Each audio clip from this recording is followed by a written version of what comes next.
ದೇವರ ಉತ್ಸವ ಮೂರ್ತಿಗೆ ಏಕಾಏಕಿ ಡ್ರೋನ್ ಬಡಿದ ಘಟನೆ ದಕ್ಷಿಣ ಕನ್ನಡ ಜಿಲ್ಲೆಯ ಬಂಟ್ವಾಳ ತಾಲೂಕಿನ ವಿಟ್ಲ ಶ್ರೀ ಪಂಚಲಿಂಗೇಶ್ವರ ದೇವಸ್ಥಾನದಲ್ಲಿ ನಡೆದಿದೆ. ರಥವೇರ್ತಿದ್ದಂಥ ಪಂಚಲಿಂಗೇಶ್ವರ ದೇವರ ಉತ್ಸವ ಮೂರ್ತಿಗೆ ಡ್ರೋನ್ ಡಿಕ್ಕಿಯಾಗಿದೆ. ದೇವರ ರಥೋತ್ಸವದ ವೇಳೆ ಡ್ರೋನ್ ಆಪರೇಟರ್ ಡ್ರೋನ್ ಮೂಲಕ ಕಂಪ್ಲೀಟ್ ದೃಶ್ಯವನ್ನು ಸೆರೆ ಹಿಡಿಯೋಕೆ ಮುಂದಾಗಿದ್ದ. ಇದೇ ವೇಳೆ ಪಂಚಲಿಂಗೇಶ್ವರ ದೇವರ ಮಹಾರಥೋತ್ಸವ ಡ್ರೋನ್ ಆಪರೇಟರ್ ನಿಯಂತ್ರಣ ತಪ್ಪಿ ರಥವೇರ್ತಾ ಇದ್ದಂಥ ದೇವರ ಉತ್ಸವ ಮೂರ್ತಿಗೆ ಬಡಿದು ಸಹಾಯಕ ಅರ್ಚಕರ ಮೇಲೆ ಬಿದ್ದಿದೆ.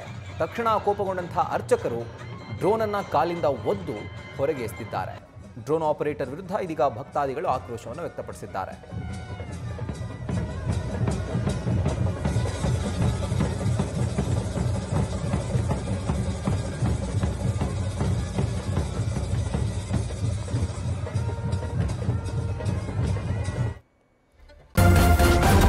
ನ್ಯೂಸ್ ಫಸ್ಟ್ ನಿರ್ಭೀತಿಯಿಂದ ನಿಮ್ಮ ಪರವಾಗಿ.